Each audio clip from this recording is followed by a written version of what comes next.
धम्म प्रभात, बहुत बहुत साधुवाद। आपका कल्याण हो, मंगल हो, दीर्घायु हो। उम्मीद करते हैं कि आप स्वस्थ होंगे। आपको करना क्या है? तो सर्वप्रथम आपको नित्य दिनचर्या व्यवस्थित करना है। दूसरा महत्वपूर्ण करना क्या है? अपने मन को एकाग्र करना है। और तीसरा महत्वपूर्ण क्या करना है? बिना संग के कोई कार्य नहीं करना है। अब यदि गैर श्रवण संस्कृति, क्योंकि वो मुँह फाड़े बैठी है, 7वीं सदी के बाद हर एक्शन और रिएक्शन पर आपके उसकी नज़र रहती है।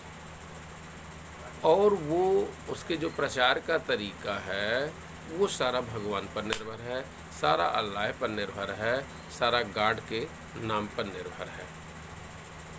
तो इसलिए लोगों को इमोशनल ब्लैकमेलिंग करके जिस वर्ग से आप बिलोंग करते हैं उसी वर्ग के लोगों को लगा देंगे आप पर नज़र रखने के लिए, आपको डिस्टर्ब करने के लिए, आपको मारने के लिए, आपका नुकसान करने के लिए। क्योंकि जिस विचारधारा का आप नेतृत्व करेंगे, आप संघ के यदि संघापति हो जाते हैं, संघ प्रमुख हो जाते हैं, तो वो तो या तो आपको खरीद लेंगे, और यदि नहीं खरीद पाएंगे, नहीं बिके, तो आपको हटा देंगे, मार देंगे। ऐसी स्थिति में अपने आप को कैसे सुरक्षित रख सकते हैं? तो पहला काम है आपको संगत करना है। आपको नियमित अपनी दिनचर्या व्यवस्थित करना है। आपको अपने उद्यम व्यवस्थित करना है। इसीलिए बुद्ध ने सुखी जीवन के लिए सूत्र दिए हैं, फार्मूला दिए हैं, इल्म दिए हैं, युक्ति दिए हैं, कैसे तुम अपनी समस्या का समाधान कर सकते हो। जैसे त्रिशरण का आप अभ्यास करेंगे, 4 आर्य सत्य का अभ्यास करेंगे, पंचशील का अभ्यास करेंगे, अष्टांगिक मार्ग का अभ्यास करेंगे, 10 पारमिताओं का अभ्यास करेंगे, 2 अतियों का अभ्यास करेंगे, क्योंकि बुद्ध का मार्ग अभ्यासिक है। तो जब तक आप अपने आप को अभ्यासिक नहीं करेंगे, क्रमबद्ध नहीं करेंगे, व्यवस्थित नहीं करेंगे, संतुलित नहीं करेंगे, तब तक आपका बहुत बड़ा नुकसान होगा। और आपको नित्य लगे रहना है, ऐसा नहीं है। एक दिन आपने विपश्यना किया, फिर बंद हो गए। एक दिन आपको साधना किया, फिर बंद हो गए। एक दिन आपने ध्यान साधना किया, फिर आप बंद हो गए। नहीं, आपको व्यवस्थित करना है, लगातार करते रहना है, लगातार करते रहना है। आपका अभ्यास बंद नहीं होना चाहिए। हम सब प्रकृति की संतानें हैं, ये हम जान गए, लेकिन दूसरे को भी जानना चाहिए, जिससे हम उम्मीद कर रहे हैं कि वो भी प्रकृति के संतान है। क्योंकि उसके मन में बचपन से विकार भर दिए गए हैं। बचपन से किसी न किसी धर्म के नाम पर एक जुनून चढ़ा दिया गया है, एक नशा चढ़ा दिया गया, एक क्रूरता चढ़ा दी गई है। क्रूरता में करुणा नहीं होती है। लोगों का जो पर्व है, त्योहार है, वो बेजुबान पशु की हत्या पर निर्भर करता है। बड़े बड़े कार्यक्रम करते हैं, और जब भोज करते हैं तो असमानता का भोज करते हैं। ये अमुक का भोज है, ये अमुक का भोज है, ये अमुक का भोज है। तो सारे असमानता के कार्य करते हैं, सारे भेदभाव के कार्य करते हैं, सारे के सारे शोषण के काम करते हैं, और उसमें ईश्वर अल्लाह गॉड की सील लगा देते हैं। तो आपको करना क्या है? आपको संगत स्थल डेवलप करना है। आपको संघ का डेवलप करना है, संघ का विस्तार करना है। और यदि आपके विचारों अभी हमने मुरैना में सुना कि कुछ उपद्रवी लोग जो है आए और वहाँ पर बुद्ध विहार में हमला किए। बुद्ध विहार में बुद्ध की प्रतिमा हटाने के लिए बोल रहे थे और कितना बड़ा वीडियो वायरल हुआ। शासन प्रशासन ने कोई एक्शन नहीं लिया। अर्थात शासन करने वाले लोग और विपक्ष में बैठने वाले लोगों ने कभी सच्चाई नहीं बोली है। मैं तो बहुत बहुत साधुवाद ज्ञापित करता हूँ स्वामी प्रसाद जी का, क्योंकि उन्होंने बड़ी ही बखूबी और बड़ी साहस के साथ, बड़ी विनम्रता के साथ, बड़ी सरलता के साथ उन्होंने कहा कि सारे मंदिर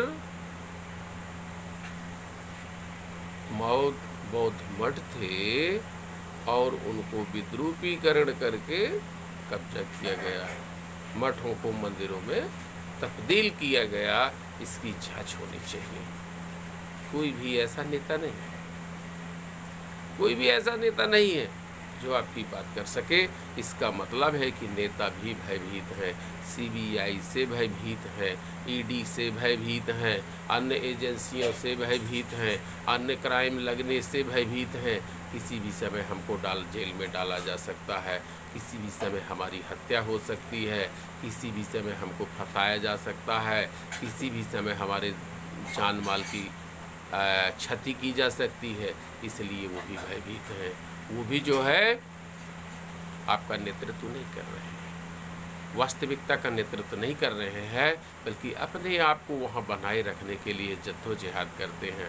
ऐसे में जो अपनी सुरक्षा को लेकर के समझौता करता हो, अपने आप को मेंटेन करने के लिए, अपने आप को बचाने के लिए, अपने आप को बनाए रखने के लिए समझौता करता है, कंप्रोमाइज़ करता है, वो आपका कभी भला नहीं कर सकता है। इसलिए आपका संघा हो और संघ में सारे अरिय सच्चान हो, सारे के सारे अरिय सच्चानी हो और सारे के सारे लोग शावक संघ हो। तब कोई भी ये बात नहीं समझ पाएगा इसका लीडर कौन है, क्योंकि आज यहाँ लीडर के साथ बहुत बड़ा धोखा होता है। या तो उसको मार दिया जाता है या उसको खरीद लिया जाता है। और लगातार 7वीं सदी के बाद से श्रवण संस्कृति का इतना बड़ा क्षति हुई, इतना बड़ा क्षति हुई, इतना बड़ा क्षति हुई। सारे स्थानों को विद्रूपीकरण किया गया, सारे स्थानों को खराब किया गया, सारे स्थानों को कब्जा कर लिया गया, पूरी संस्कृति अस्त व्यस्त कर दी। और वहाँ के लोग जो है पशुवत, आज जो रेप हो रहा है, आज जो कांड हो रहे हैं, वो अलग अलग अव्यवस्थित होने की वजह से, विचारधारा को भूल जाने के कारण, मार्ग को भूल जाने के कारण लोगों के अंदर खंड खंड हो गया, लोगों का जनमत खंडो खंड हो गया, संघ खंड खंड हो गया, जिसका आज परिणाम स्वरूप है कि 7वीं सदी के बाद से यहाँ के लोग इतना शोषित, पीड़ित और पशुवत जीवन जी रहे। सुविधा के लिए हमारे ही बीच का आदमी अपने आप को दिखावा के लिए, अपने आप को सम्मान पाने के लिए, झूठा सम्मान पाने के लिए झूठा दिखावा करता है, झूठा बड़ा बनने का और दूसरों को छोटा बनाने का आदी हो जाता है। तो ये एक विकार जो पैदा हो गया है, ये कैसे खत्म हो? तो ये संघर्ष से ही खत्म होगा। और सत्ता तो कई टुकड़ों में आपको बांट करके, कई भेदों में आपको बांट करके, और विपक्ष की राजनीति करने वाले और सत्ता की राजनीति करने वाले आपको पनपने ही नहीं देना चाहिए।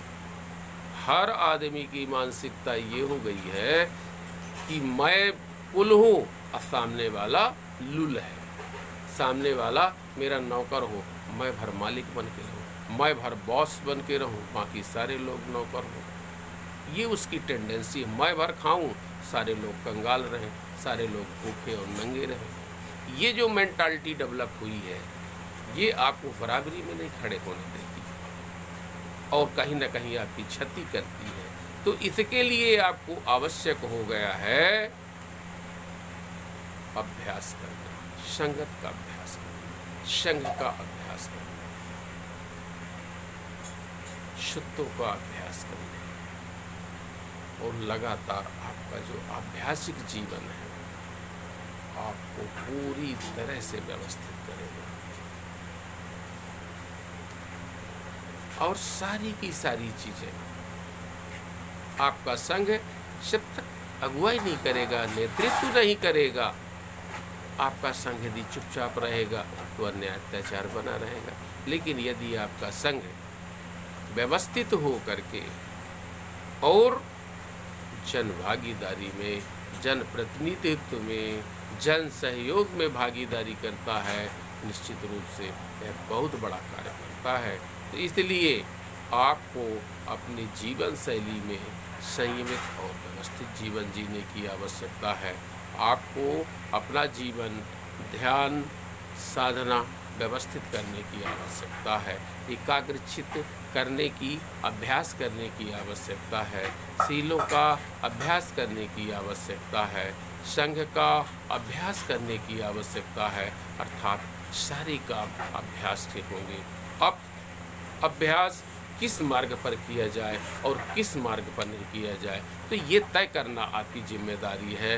मार्ग कौन है, कुमार्ग कौन है, शिव मार्ग कौन है।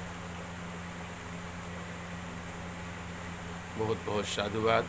आपका कल्याण हो, मंगल हो, दीर्घायु हो, सदा सुखी हो। साधु साधु साधु।